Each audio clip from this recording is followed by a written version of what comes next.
Ya lo tenemos a Roberto. Esperemos que ya se haya superado el tema del audio. ¿Cómo nos escuchas, Roberto? Yo les escucho perfectamente y nuevamente muchas gracias por la invitación. Adelante, Roberto, porque ya, ahora sí también nosotros te escuchamos perfectamente, con nota de 20 en aprovechamiento, Roberto. Adelante. A ver, un 20 colectivo que esperemos que sea para el país. La pregunta que me habías planteado tiene que ver con las desigualdades en nuestro país. Bueno, lo primero, tener claro que para que haya igualdad tiene que haber posibilidades similares de acceso para conseguir algo. Si no las hay, se genera automáticamente la desigualdad. En el caso de la salud es bastante claro. Una diferencia notable, un sistema de salud pública precario, las posibilidades de mortalidad, de enfermedades son muchísimo mayores en los sectores con menores recursos económicos. Y en el caso de la educación, de hecho, en las últimas décadas, se ha llegado privilegiando lo que significa la educación privada para un sector niño, afectando la educación pública. Y acá hay un hecho muy curioso. El país del mundo, más allá del signo ideológico de su gobierno, más allá de la visión política que pueda tener quienes conducen el país, todo país que ha logrado verse tiene en común ¿qué cosa? Uno, haber priorizado la inversión en educación. Y dos, haber puesto el énfasis de lejos en la educación pública. Alemania y Francia en Europa y países hermanos como Argentina, Brasil y Chile son ejemplos de ello. Y por lo tanto tenemos que lamentar por irresponsabilidad tienen capturado al Estado desde hace décadas y tienen ese doble discurso. Lo critican, pero son los grandes beneficiarios de él. Han puesto por delante el interés privado y no el bien común y han llevado que el Perú esté cola en cuanto a educación. Y la propuesta de Juntos por el Perú es cambiar sustantivamente, no maquillarlo, no poner parchecitos, sino hacer cambios de fondo para afirmar que la salud y la educación son derechos humanos fundamentales, que hay que ponerlo público, que continúe el aspecto privado, por supuesto, pero de ninguna manera lleguemos al extremo del lucro, todo en educación, o de los monopolios o oligopolios en las empresas encargadas del oxígeno medicinal. Los resultados son negativos a la vista y esto tiene que cambiar. Correcto. Y en el tema de corrupción, Roberto, para darle pase también a Miguel Ángel, que es una pandemia también, igual que el tema de salud, y luego seguramente Miguel Ángel va a tocar también el tema de la educación que tiene que ver mucho que ver en estas desigualdades que tú estás señalando. Bueno, en cuanto a la corrupción, ¿qué hacer? A mi modo de ver, y ese es el criterio de Juntos por el Perú, lo primero es predicar con el ejemplo. ¿Qué hemos tenido en los últimos años? Presidentes como Fujimori, Toledo, García, Humala, Kuczynski y ahora Vizcarra. Bueno, y el periodo golpista de 5 días de Merino, en el cual hubo un negociazo en transportes y comunicaciones al día y contrató 43 miembros de seguridad, pasando por el ministro, en fin, tropelías. Lo primero hay que predicar con el ejemplo para generar confianza. Lo segundo, darle el poder necesario a la Contraloría Lo tercero es que los organismos anticorrupción en el Estado no pueden estar conformados exclusivamente por miembros del Estado. Hay que dar participación a la sociedad civil a través de sus instituciones y organizaciones representativas. Lo cuarto, una educación en valores que tiene que ver con la familia y la escuela. Y lo quinto, algo fundamental, la vigilancia ciudadana importante, permanente, a partir de la exigencia de rendición de cuentas que no puede ser opcional, sino que tiene que ser obligatoria y permanente desde el gobierno local hasta el gobierno nacional. Estas son 5 orientaciones de entrada para cambiar lo que debe significar esta transformación para que haya una efectiva lucha anticorrupción. Solamente una precisión muy puntual con respecto a la vigilancia ciudadana. ¿Cómo canalizarla? ¿Cómo llevarla a la práctica, Roberto? Hay experiencias muy concretas. Empiezo desde el nivel local. Local y regional, el presupuesto participativo. El presupuesto participativo se da sobre la base de lo que se llama los agentes participantes, ese es el concepto. Los agentes participantes son los representantes de instituciones y organizaciones que se reúnen, deliberan y priorizan proyectos de desarrollo a partir de ideas y de perfiles. Primera cuestión, los presupuestos participativos deben ser vinculantes para que después el alcalde, el gobernador regional, no cambie la voluntad popular haciendo lo que le da la gana. Segundo, existen los comités de vigilancia ciudadana, a los cuales le ponen todas las trabas habidas y por haber. Hay que darle facilidades. Si el presupuesto participativo es vinculante, eso va a caminar. Pero hay que ampliar esto en términos de comités de vigilancia ciudadana, incorporando representantes de los medios de comunicación. El periodismo de comunicación tiene un papel de investigación, tiene un papel muy importante. Hay que incorporarlo. Y eso hacerlo a nivel regional, a nivel nacional. Y por último, existe la Comisión Nacional Anticorrupción, donde casi exclusivamente participan miembros del Estado, las cabezas, el presidente del Consejo de Ministros, Poder Judicial, Ministerio Público, etcétera. Pero la sociedad civil prácticamente ausente. Yo concluyo mi respuesta señalando una experiencia que la viví. Luego de mucho luchar, logramos que el gobierno del año 2018 incorporara al Consejo Nacional de Decanos de los Colegios Profesionales a la Comisión Nacional Anticorrupción. Y fui seleccionado para estar en ese espacio, que era un hecho nuevo. ¿Qué sucedió?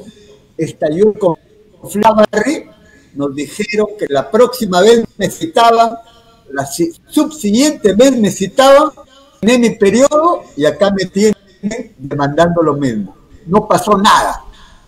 Y quienes me sucedieron, no quiero juzgarlo, bueno, no insistieron y, bueno, felices ellos, ¿no? Que no tuviera nadie quien vigilar. Entonces tenía capacidad para poder hacer vigilancia ciudadana y nos lo cortaron. Correcto, eso se llama gestión. Miguel Ángel. Roberto, ¿qué tal? Continuamos. Con respecto a la lucha contra la corrupción, es importante, por supuesto, establecer una línea de base para que el nuevo gobierno, evidentemente, adopte todas y cada una de las medidas que sean necesarias. Pero de aquí hacia atrás, con todos los casos de corrupción que se han dado y que, por supuesto, 6 presidentes están involucrados terriblemente en estos casos. Siendo así, por ejemplo, mirando la justicia desde nuestra propia óptica, ¿qué le correspondería al Ministerio Público y al Ministerio y al Poder Judicial hacer, por ejemplo, con Martín Vizcarra, con tantas evidencias que se han presentado? ¿Otro presidente va a estar en prisión preventiva? Eso es lo que le correspondería. de lo que he leído, escuchado y visto en las últimas horas, hay manifestaciones lo suficientemente importantes que podrían llevar a que el expresidente Vizcarra tenga prisión preventiva. Esto lo sabremos en las próximas horas. Y quiero decir dos cosas. Nadie puede tener corona en la justicia y no podemos seguir en esta situación de impunidad. Recordemos muy rápidamente casos como el de Toledo, que está en proceso de extradición. Entiendo que en el segundo semestre de este año se va a dar. No quiero hablar de los difuntos, pero en términos del expresidente García, sus más acérrimos defensores no van a poder negar que había una situación complicada, por decirlo menos. Y en el caso de Kuczynski, la situación en la cual está, o lo de Humala, que no ha sido cerrado, en continuidad de corrupción a alto nivel del Estado. Y ese es el peor ejemplo que podemos tener. En otros países nos miran, hoy Perú, todos sus expresidentes involucrados de corrupción. Ello se necesita celeridad en la investigación, en el Ministerio Público, y que el Poder Judicial actúe también al mismo ritmo. Tanto en el caso de Vizcarra como de otro presidente, como asimismo en casos del Club de la Construcción u otras personas involucradas.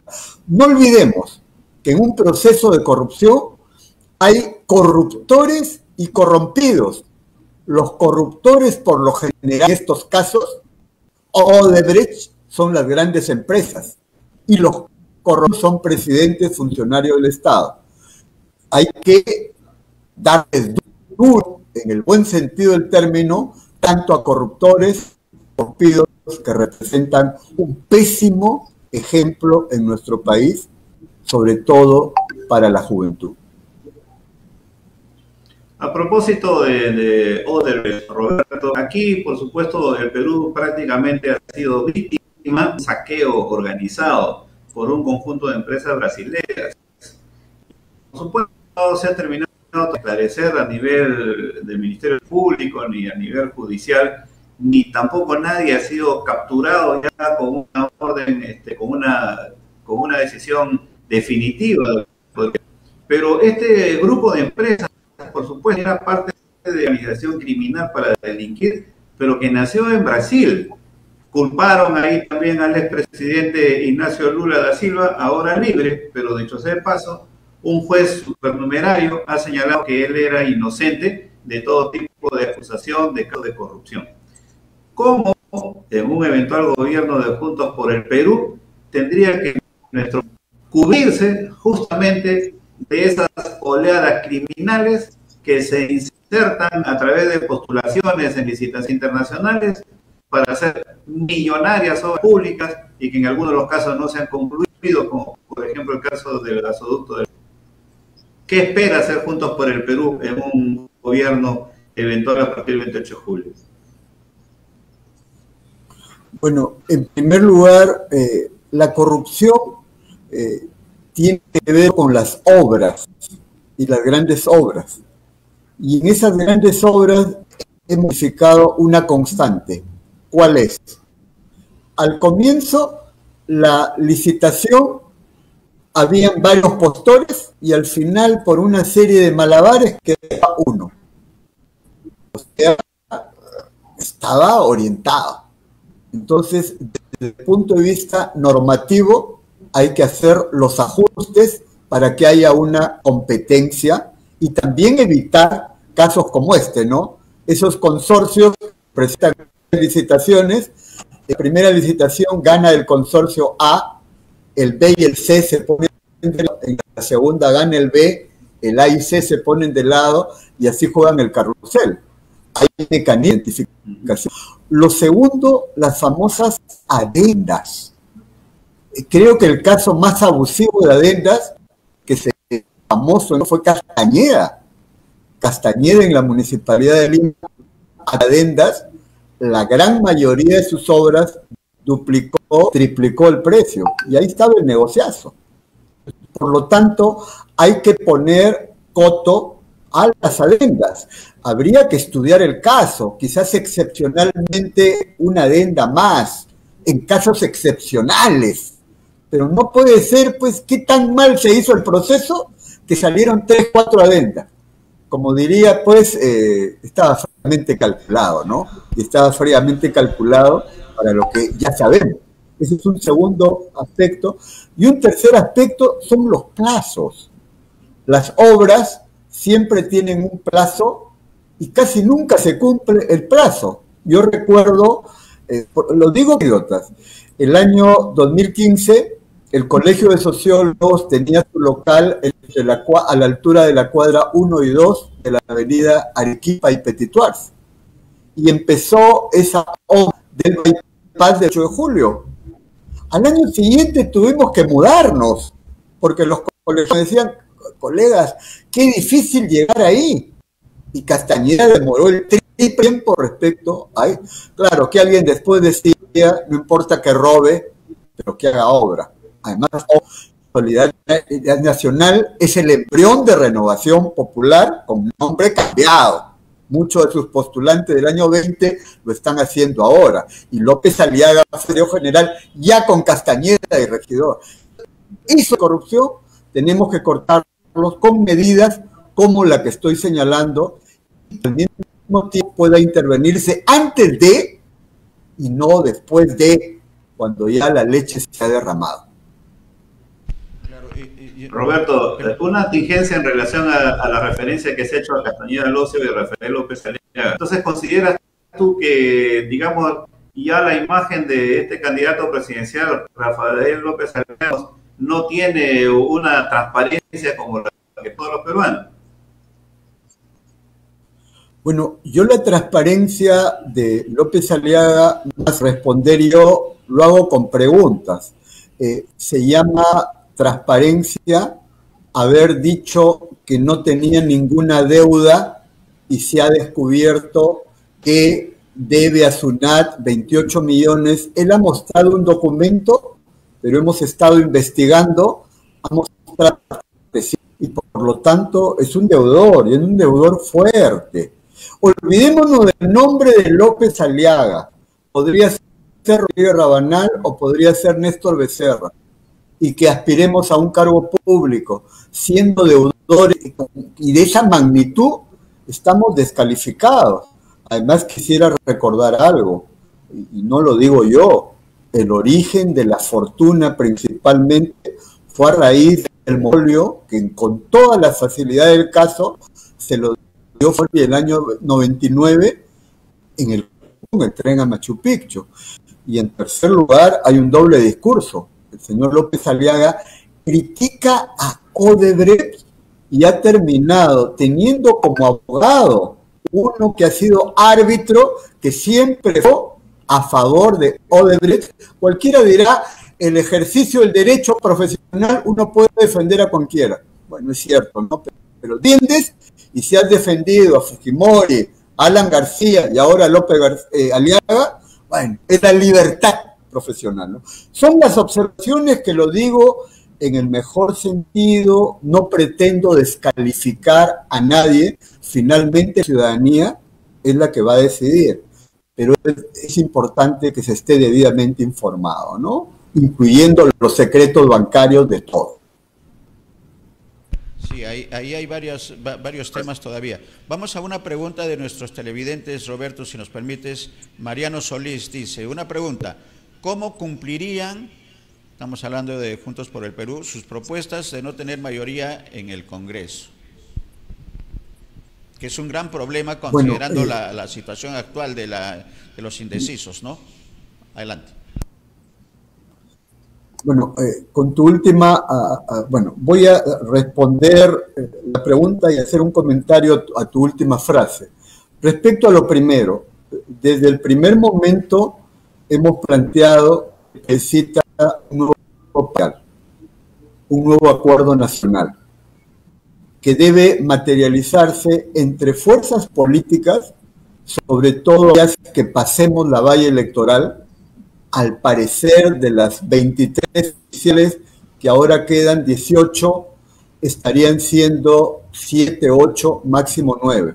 Se requiere un acuerdo en torno a una agenda parlamentaria que, como gesto, luego de la elección del 11 de abril, debería definirse antes del 28 de julio. Creo que el mejor regalo centenario que haría la clase política a la ciudadanía es decirle, antes del 28 de julio, esta es la agenda parlamentaria mínima que hemos concertado en temas de salud, porque va a marcar mucho a consecuencia de la epidemia del coronavirus, y en la lucha anticorrupción. Voy a dar 3 puntos. Eso es en primer lugar. Y en segundo lugar, creo que desde el primer momento tiene que haber un diálogo fluido entre el gobierno y las bancadas parlamentarias. Yo quiero recordar, Néstor, Miguel, los diálogos, la Presidencia de la República, la Presidencia del Consejo de Ministros y los parlamentarios. Recordemos los últimos décadas. Se ha dado cuando el agua estaba llegando al cuello. Es mejor prevenir que lamentar. Inclusive de institucionalizarse algo así, reuniones, qué sé yo, trimestrales, la Presidencia de la República y la Presidencia del Consejo de Ministros con todas las bancadas, en las cuales se interactúe, ida y vuelta, y se saque conclusiones.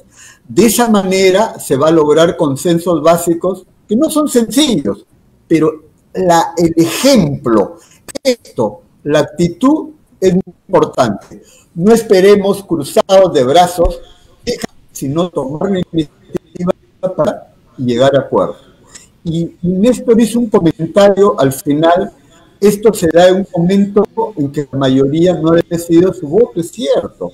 El primer lugar de la encuesta lo ocupa Lescano, lo ocupan los que no han decidido su voto o los que, habiéndolo decidido, pueden cambiarlo, a diferencia de elecciones anteriores. Recordemos que a mediados de marzo, el año 2016, el 2011, el 2006, 2001, los dos primeros por lo menos ya superaban el 15%, o 20, o 20 y tantos. Ahora no.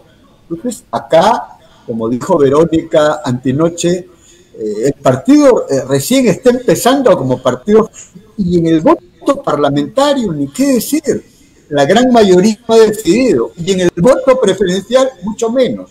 Por lo tanto, el papel de ustedes como comunicadores, informando, poniendo las cartas sobre la mesa en un diálogo es fundamental. Yo por eso agradezco la invitación para poder exponer estas ideas que puedo criticar a otros o no respeto, porque democracia se basa en el principio de respeto. Claro, Roberto, tú has dicho una cosa cierta con respecto a la parte final, y es que en el equipo nuestro, Pablo Rojas es un experto en marketing político argentino él, y lo tenemos como colaborador permanente. Ayer ha sido entrevistado por Andina, y donde habla de este segmento y que nosotros también tercamente lo tenemos como prioridad. El 50%, en realidad las encuestas la están encabezando los no saben y no deciden su voto, y luego vienen ya los candidatos, y en ese escenario, Roberto, y ahí viene el comentario tuyo, los jóvenes de 18 hasta 35 años son los que van a decidir las elecciones, y los candidatos en este momento todavía, de acuerdo a lo que dice también Pablo Rojas, y coincidimos con él, no han aterrizado las propuestas a ese sector que está indeciso. Entonces, hay un compromiso en estas 3 semanas, 4 semanas para aterrizar eso. No se está haciendo, porque se está yendo a la generalidad, pero no a la preocupación que tiene un joven de 18 años que va por primera vez a las elecciones, o uno de 25 años que tiene una pequeña empresa, una microempresa informal y no sabe qué es lo que va a pasar porque lo siguen ahorcando con los intereses bancarios, y no funciona COFIDE en ese sentido. O sea, esos son los requerimientos que señalaba Pablo Rojas con respecto a el reto que tienen los candidatos presidenciales y los candidatos para poder aterrizar en lo que dice exactamente. Recomiendan a candidatos aterrizar propuestas para captar voto indeciso. Creo que esa es la palabra clave y el comentario tuyo sobre este tema, Roberto. Bueno, lo primero, esta no es una acción para un voto ideológico. Yo inclusive diría de izquierda a derecha como contraposición. Tiene que ver con que hay cambios profundos, o seguimos con más de lo mismo, o máximo hacemos un poquito de maquillaje. Segundo, en un contexto que nunca hemos vivido, es el de del coronavirus. Aún seguimos en la segunda ola. Estoy afectado inclusive en mi hogar respecto a esto, y no sabemos si habrá tercera ola. Por eso la palabra que marca bastante es certidumbre. No hay la certeza de qué cosa va a suceder desde lo inmediato. En función de eso planteamos algunas orientaciones.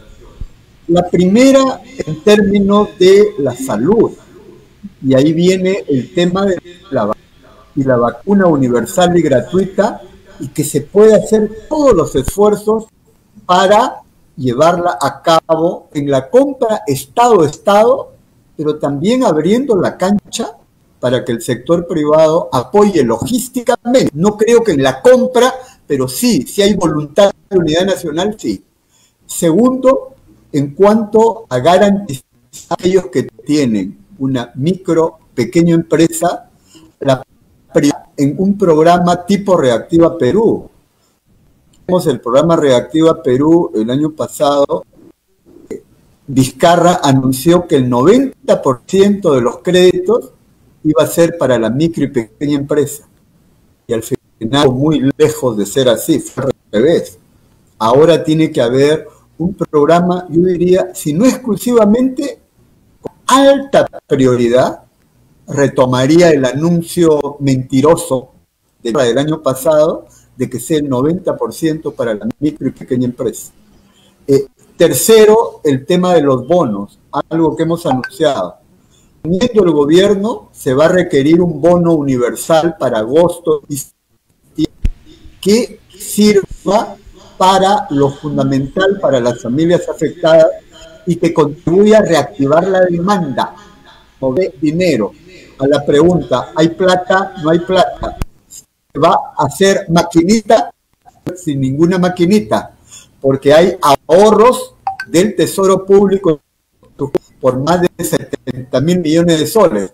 He oído varios que dicen, pero ¿cómo se van a utilizar las cuentas que tiene el Estado? Yo hago la pregunta al revés. Imaginemos cualquiera de nosotros. Tenemos nuestros ahorros en el banco y nuestra papá, mamá, hijo, hermana, esposo, esposa, se está muriendo. Nosotros vamos a decir, no, hay que cuidar los ahorros. Pues, como dijo Verónica, no vamos a permitir que nadie esté así en el caso del oxígeno. Hay que utilizarlo, y eso no es usar maquinita, eso es un fondo aparte, y por lo tanto va a financiar. Y dos últimos puntos, lo que le llamamos el plan Chamba. Y el plan Chamba tiene que ver con un programa de empleo temporal, por un lado, sobre todo para jóvenes, esencialmente de desarrollo, por otro lado, a quienes ya tienen un nivel de experiencia laboral con innovación, aumentar su productividad y facilitándoles el crédito para el capital de trabajo. Y el otro tema en educación son las tablets, el internet, que la gente alguna siguen viéndolo. Ayer una persona me dijo, pero ¿cómo le vas a dar internet si son pobres? ahora le digo, eres un diablo. No entiendes. El Internet es un derecho para todo. El que no está en conectividad está en una situación de desventaja. La igualdad tiene que ver con el uso del Internet, que es una herramienta para el trabajo y para el estudio. Y hay que capacitar a los docentes ahora en estas nuevas tecnologías de la información y hay que replantear, aprovecho, el proceso activo en las facultades de educación y en institutos pedagógicos de los profesores para adaptarlos a las nuevas circunstancias, al igual que todas las otras profesiones. Entonces, esos serían los 5 o 6 puntos más importantes, no pretendo abordarlos todos, en relación a iniciativas concretas para un plan de apoyo a la juventud en situación de pandemia. Ojo, no es cualquier realidad. Totalmente, totalmente, y creo que captaste rápido el mensaje, Roberto, porque lo que está buscando y está esperando escuchar la ciudadanía es esto, son las propuestas, ese tema del empleo me parece sumamente interesante. Miguel Ángel, el turno. Sí, Roberto, lo que planteas, y aquí me gustaría que te centres en cómo resolver los problemas que afrontan los jóvenes entre los 25 y los 35 años de edad, tanto de la zona urbana, la zona rural, con carrera profesional o sin profesional. ¿Qué propuesta tiene Juntos por el Perú exactamente o para este segmento tan importante en nuestro país? Bueno, una persona entre 25 y 35 años tiene estas características básicas. Primero, ya empezó a trabajar, por lo que era contratado por un service informal, en algunos casos no tenía empleo. Primera característica. Y con la pandemia del coronavirus, lo han tumbado. Segunda característica, muchos de ellos están estudiando. Y estudiar con la pandemia del coronavirus han tenido que suspender sus estudios, en algunos casos llevar un par de cursos según las circunstancias, y sin conectividad el problema es mucho mayor. Hay universidades públicas donde los muchachos se han ido a su tierra, porque acá se iban a morir en Lima, los que vivían, pero tienen problemas de conectividad y han ido a sus estudios. ¿Y dónde están laborando principalmente ahora? En la agricultura. Ha habido un incremento de trabajadores agrícolas con la característica de agricultura familiar y comunitaria. Teniendo en cuenta, y bueno, y algunos ya son padres de familia, madres de familia, algunos son padre y madre, características comunes básicas. Frente a eso, lo primero es que siendo la mayoría vinculados a la micro y pequeña empresa o a la agricultura familiar y comunitaria, la prioridad nacional en cuanto a la reactivación generando empleo tiene que ver con una inyección desde el Estado para generarlo, al mismo tiempo que dialogar con el sector privado para que también en lo que corresponde se sumen fuerzas. La inversión tiene que ser pública y privada, no es pública o privada. Primera cuestión, lo digo porque por ahí se trata de presentar como que no queremos saber nada con inversión privada. Segundo, eso significa el tema del crédito. La gente necesita crédito, pero un crédito barato. Y ahí, Miguel, tú tienes experiencia, recuerdo en el Banco o ha habido la banca asociativa de fomento. Habría que repensar el rol que le correspondería en esta nueva situación, teniendo en cuenta la pésima experiencia con el oligopolio de 4 bancos, el de crédito del Grupo Romero, Continental BBVA del Grupo Brescia, el Interbank del Grupo Rodríguez Pastor y el ECO, que en el programa Reactiva Perú manejaron el 98%. Hay que abrir la cancha también a las cajas municipales.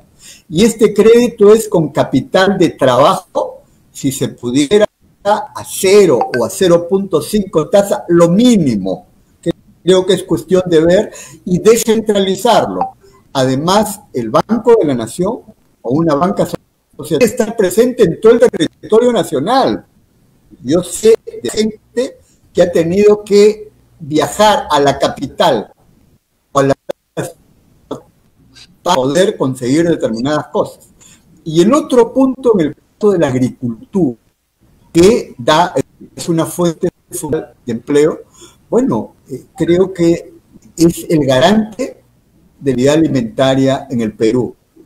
Este bono agrario, sé por gente de Huancavelica, Ayacucho, Junín, no terminó de llegar a todos los que correspondía. Entonces creo que debe haber un plan para, uno, fecha a todo nivel, y eso significa el apoyo correspondiente. Dos, el término de mercado. Lo que a veces es un show de la chacra a la olla debe ser una política permanente. Y tres, yo me he reunido con los dirigentes de la Asociación de Mercados de Abastos.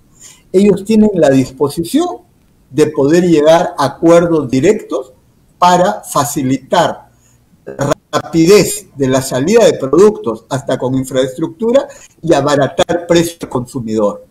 De esa manera generamos movimiento económico, producción, comercialización, más demanda, ingresos y en realidad vamos a poder mejorar la calidad de vida.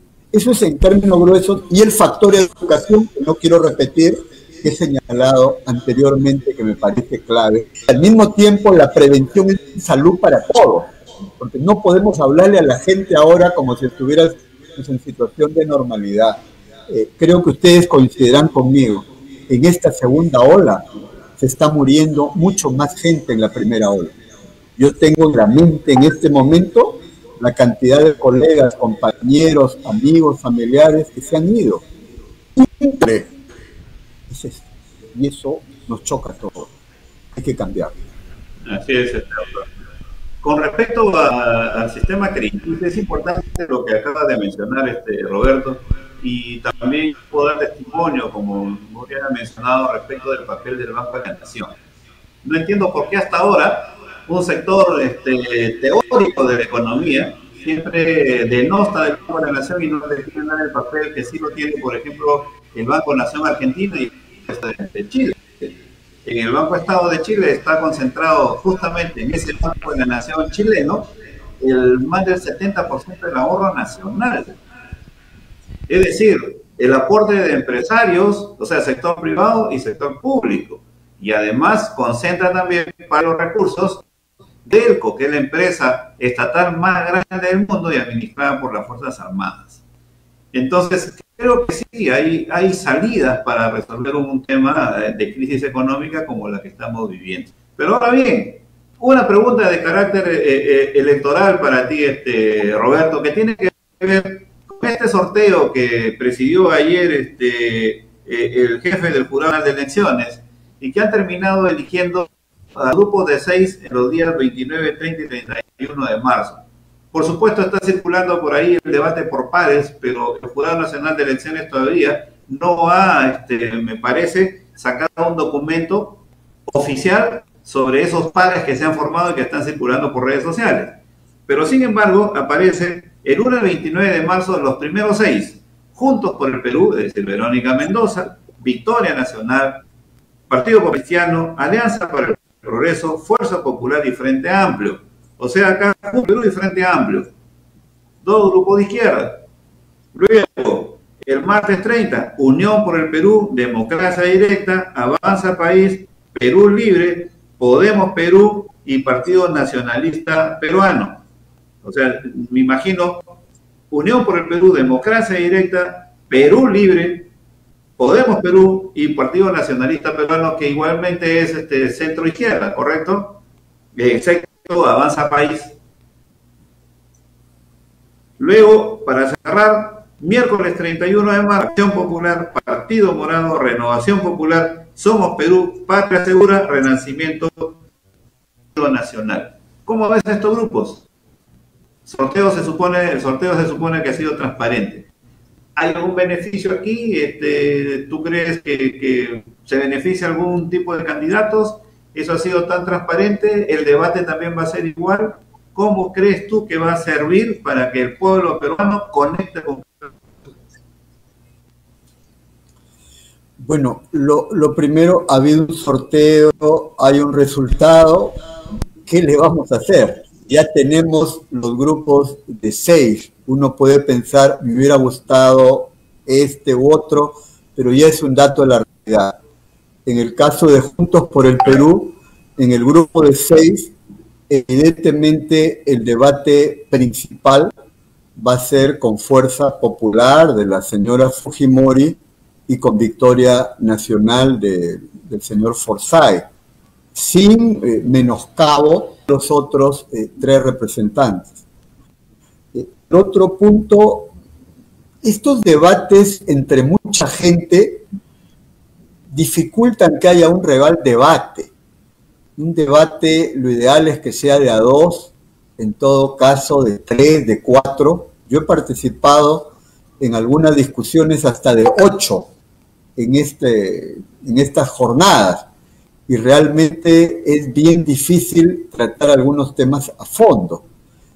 Y lo último, ya mucho de las capacidades de cada quien de plantear alguna o par de ideas fundamentales que estén expresadas de la mejor manera para que impacten y ganen votos, lo quiero decir directamente. Entonces, eso es lo que tenemos. Ahora, ¿esto va a ser determinante? Los ciudadanos no lo creo. ¿Va a condicionar a un sector? Sí, pero ¿va a determinar? No. ¿Cuándo determina un debate? Cuando es de a 2, donde uno ya tiene que optar por lo uno o lo otro.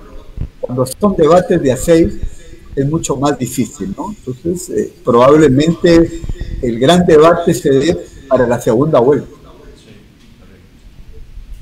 Correcto, y en ese escenario ya producción nos dice que el tiempo nos hemos excedido, pero era necesario, creo, tomar el tiempo. Vamos a la segunda vuelta.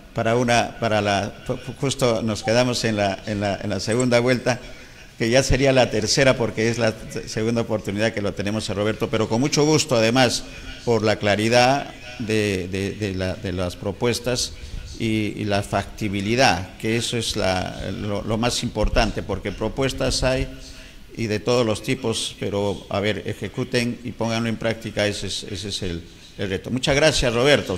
Palabras finales, a lo mejor algo que se esté quedando en la mente.